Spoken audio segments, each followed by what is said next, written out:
Parla tifoso dell'Azzurra. È bello tornare con un'altra entusiasmante notizia sul nostro squadra del cuore.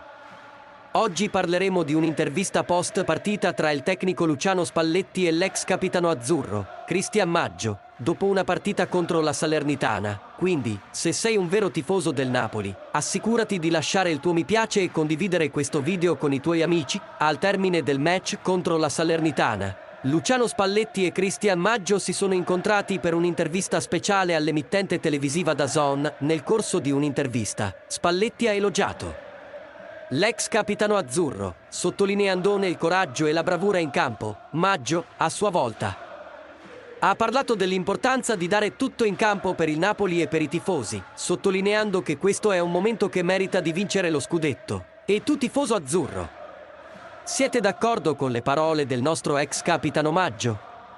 Credi che la squadra stia giocando tutto in campo e meriti di vincere il titolo italiano? Lascia la tua opinione nei commenti qui sotto. Comunque, l'intervista di Spalletti e Maggio è stata un momento emozionante per tutti i tifosi del Napoli. Sappiamo che la squadra sta giocando con tanta dedizione e impegno, ed è questo che ci fa credere sempre di più che lo scudetto sia sempre più vicino. Facciamo il tifo insieme e crediamo in un'altra grande vittoria per il nostro squadra. E tu, tifoso napoletano, quale giocatore, attuale o passato, consideri un grande esempio di coraggio e dedizione in campo? Lascia la tua risposta nei commenti qui sotto. Forza Napoli sempre!